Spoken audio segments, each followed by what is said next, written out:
बेटी ना हुई तो सृष्टि ना होगी, नए जान की उत्पत्ति ना होगी। मत करो बेटियों का चीरहरण, ऐ दुष्टो मत करो बेटियों का चीरहरण, तभी जाकर हर माँ को संतुष्टि होगी। तो इसी के साथ स्वागत है आपका आज के इस ब्लॉग में। मैं हूँ श्वेता पाठक, आ गई हूँ आज एक और वीडियो के साथ। वीडियो में मैं कुछ नहीं, बस छोटी सी बात कहने वाली है जो जिसका आप लोगों को ध्यान से सुनना पड़ेगा। जो मेरे चैनल पे नए हैं फटाफट से चैनल को सब्सक्राइब कर ले, वीडियो को लाइक कमेंट शेयर करें अपने फैमिली एंड फ्रेंड में और ढेर सारा प्यार दे दो। सबसे पहले सॉरी, काफ़ी टाइम से मेरा वीडियो नहीं आ रहा है क्योंकि मेरी तबीयत हो चुकी है बहुत ज़्यादा ख़राब। अभी मैं जब थोड़ा सा मुझे सही लगता है तो मैं एक वीडियो बना लेती हूँ, आप लोगों के साथ शेयर कर लेती हूँ। तो अभी मैंने कुछ किया है शॉपिंग, मेरी सारी चीज़ें मेरे घर पे आई नहीं है, जैसे ही आ जाएगी हॉनेस्ट रिव्यू वीडियो आपको मिल जाएगा। तो अभी मैं यहाँ पे आज एक छोटी सी बात लेके आई हूँ कि हमारे देश में औरतों के साथ हो रहे लगातार जुर्मों की वजह से बहुत सारी औरतें सहम सी जाती हैं और बहुत सारी तो मर जाती हैं, या बहुत सारी ऐसी होती हैं कि जो अपनी बेटी को ही इस दुनिया में नहीं आने देती हैं। तो कृपया मेरी आप लोगों से निवेदन है कि घटिया नजर और गंदी सोच और गंदे जुबान को बंद करें। बहुत सारे लोग ऐसे, कितनी माएँ तो ऐसी होती है शादी करने के बाद अपनी बेटियों के उलझन में ही बेचारी की जिंदगी बीत जाती है, क्योंकि ऐसे राक्षस उनको दामाद मिल जाते हैं।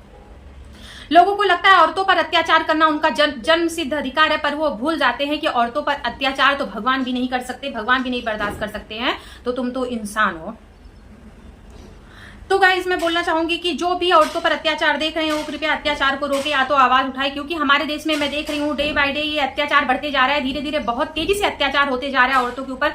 कहीं उनको दबा के रख दिया जाता है, कहीं उनके ऊपर हाथ छोड़ा जाता है, गाली गलौज किया जाता है। अगर आपके आसपास भी ऐसा होता हो तो आप तुरंत ही उसके लिए स्टैंड ले और उन्हें रोकें, क्योंकि ऐसे ही ना रोकने पर, एक को नहीं रोकने पर दूसरे को बढ़ावा मिलता है, दूसरे से तीसरे, तीसरे से चौथे, ऐसे ही कंटिन्यू बढ़ावा मिलता जाता है। तो मैं आपको एक बात और बोलना चाहूंगी गाइस, अगर आपके साथ भी अत्याचार हो रहा है तो आप प्लीज अत्याचार को ना सहें। अपने घर वालों को बताएं, अपने माँ को बताएं, अपने भाई को बताएं। अगर वो लोग आपको सपोर्ट करने में सक्षम नहीं है तो आप खुद स्टैंड लें, खुद स्टेप लें, लेकिन यूं सह कर ना रहें, क्योंकि सह कर रहने से जिंदगी बर्बाद हो जाती है। कई बार ऐसा होता है ना कि हम फैमिली, बड़े और उनके मान सम्मान या तो उनकी इज्जत के लिए हम सारे दर्द को झेल ले जाते हैं। आने वाले 8 साल 10 साल में वो उनके लिए नासूर बन जाता है और वो अंदर ही अंदर घुटकर मर जाती हैं। कई बार ऐसा होता है कि घर में अगर औरत बीमार है उसके ऊपर ध्यान नहीं दिया जाता है, उसके साथ लगातार नाइंसाफी की जाती है, उसको जो है इग्नोर किया जाता है, वो बीमारी एक दिन बहुत ही घातक बन जाती है। तो अगर आपके घर में भी ऐसा हो रहा तो आप उस पर आवाज उठाएं, या तो अगर आपके लिए कोई आवाज उठाने वाला नहीं है तो आप खुद आवाज उठाएं, क्योंकि आप एक औरत हैं और औरत समय आने पर किसी का भी रूप धारण कर सकती है। माता दुर्गा ने महिषासुर का वध किया था। अगर आपके आसपास महिषासुर है तो आपको खुद वध करना है उनका, खुद लड़ना है उनसे। आपको माँ बाप ने पैदा किया, शादी किया है, बेचा नहीं है कि आप जिंदगी भर तकलीफ झेलो। माँ बाप की इज्जत इंपॉर्टेंट होती है। हम लड़कियां क्या करते हैं, ससुराल में लाख तकलीफ सह लेते हैं, लेकिन अपनी माँ बाप की इज्जत के लिए उस तकलीफ को झेलते जाते हैं और आजीवन उस तकलीफ के साथ मर जाते हैं। लेकिन मेरा मानना ऐसा है कि अगर आपके साथ ऐसा हो रहा है तो आप उस तकलीफ को ना झेले, उस तकलीफ के खिलाफ आवाज उठाएं, क्योंकि वो तकलीफ ठीक है आप 8 साल 10 साल तक झेल लेते हो, 20 साल तक झेल लोगे, लेकिन एक दिन आप झेलते झेलते मर जाओगे। कल को वही चीज आपकी बेटी के साथ हो सकता है, आपकी बहन के साथ हो सकता है। तो आप कोशिश करो कि जो मैंने झेला है वो दुनिया में किसी लड़की को ना झेलना पड़े, किसी औरत को ना झेलना पड़े। अगर उसके लिए आपको अपने परिवार से ही लड़ना हो तो आप लड़ जाना, क्योंकि ये दुनिया इतनी दोगली है ना गाइस, इतनी दोगली है कि अगर आप उनके हित में हो तब तक वो आपके साथ है, जिस दिन आप सच के साथ खड़े होगे वो ये दुनिया आपको छोड़ देगी। और ये जो मीडिया वाले होते हैं ना, मीडिया वाले तो एक नंबर के घटिया होते हैं। और दूसरा मैं आपको बता दूं कि हमारे आसपास जो होते हैं ना वो हमारे जीवन का बस तमाशा देखना पसंद करते हैं। मैं आपको रियलिटी बता रही हूँ, ये रियलिटी आज मैं आपको मेरी लाइफ का बता रही हूँ कि मेरे आसपास मेरे ऐसे लोग अपने हैं ना जो मुझे बोलते हैं कि मैं तुम्हारा बहुत हितैषी हूं, तुम्हारा अपना हूं, वो सच में पीठ पीछे वो चूड़ा भोगते हैं। सामने तो ऐसी बड़ी बड़ी बातें करते हैं, पीठ पीछे उनकी औकात नहीं होती कि दूसरे की गलती दिखा सकें। अगर आप ऐसे रिश्ते में हो ना तो त्याग दो ऐसे रिश्ते को, मत निभाओ ऐसा रिश्ता जहां दोगली नीति होती है। अकेले रहना कबूल है दोस्तों, लेकिन ऐसे लोगों के बीच में रहना नहीं कबूल है, जहां पर भी इधर से भी चलते हैं उधर से भी चलते हैं। अकेले रह लो, लेकिन कभी भी चालबाजों के बीच में मत रहना। चालबाजों के बीच में रहकर क्या होगा कि आप एक दिन फंस जाओगे उनके चाल में, आपको समझ में भी नहीं आएगा और वो आपका तमाशा देखेंगे। वैसे लोग बड़ी बड़ी बातें करते हैं, जब आपको जरूरत होगी ना सच में कोई नजर नहीं आएगा। ये मेरी लाइफ की रियलिटी आपको बता रही हूँ। मैंने बहुत रिश्तों को निभाने की बहुत कोशिश की, लेकिन अंततः मुझे क्या मिला कि ऐसे ही रिश्ते जो कि इधर भी चल रहे हैं उधर भी चल रहे हैं, इधर मुंह पर मेरी बड़ाई करते हैं और उनकी बुराई और उधर जाके मेरी बुराई उनकी बड़ाई। हाय रे दुनिया, कैसे कैसे गिरे लोग यार। कम से कम इतना तो डर जाओ कि ऊपर वाला बैठा सारा तमाशा देख रहा है।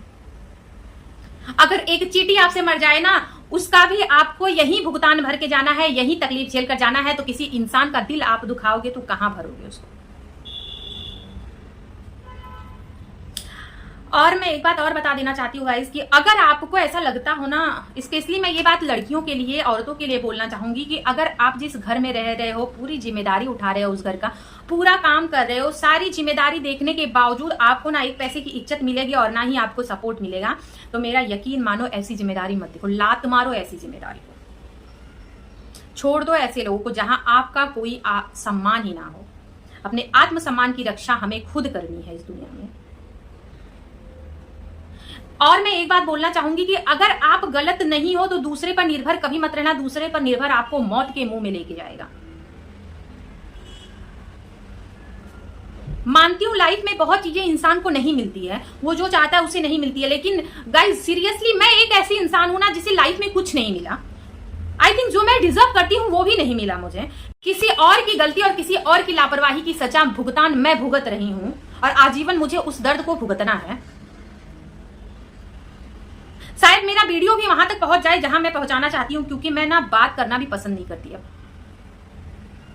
अब तो ऐसा हो गया कि मैं शायद नाम लेना भी पसंद ना करूं, क्योंकि जिस वक्त मैं तकलीफ में थी ना उस वक्त मैंने रो रो के बोला था और मेरी बातों को इग्नोर किया गया था। मुझे ये शब्द से नवाजा गया था कि तुम एक औरत हो, औरत को इतना दर्द तो बर्दाश्त करना चाहिए। अरे औरत को अगर दर्द बर्दाश्त करने के लिए उसकी माँ ने पैदा किया है तो मर्दों को क्या करना चाहिए? दर्द देना चाहिए, इसलिए उनकी माँ ने पैदा किया है। और गाइस अगर आपके हस्बैंड आपके लिए स्टैंड नहीं लेते हैं ना तो उनको बोल देना कि तुम्हारी माँ के संस्कार है कि तुमने आज मेरे लिए स्टैंड नहीं लिया। तुम्हारी माँ का घटिया संस्कार है तुम्हारे अंदर।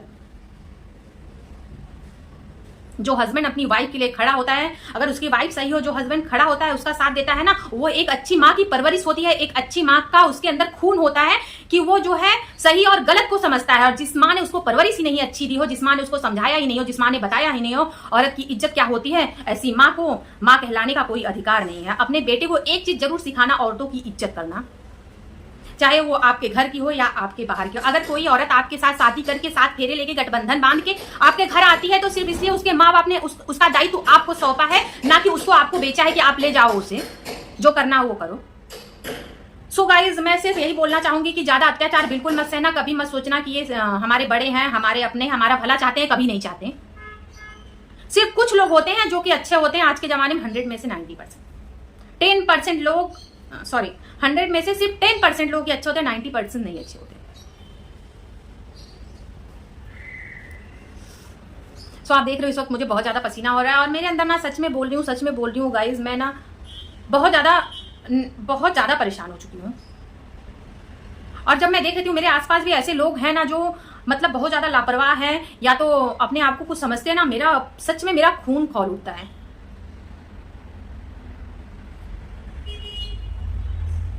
पति ऐसा हो जो बिना बोले अपनी पत्नी का दर्द समझ ले और फैमिली ऐसी हो जो चेहरे से उसके तकलीफ को पढ़ ले, अदरवाइज ना हो।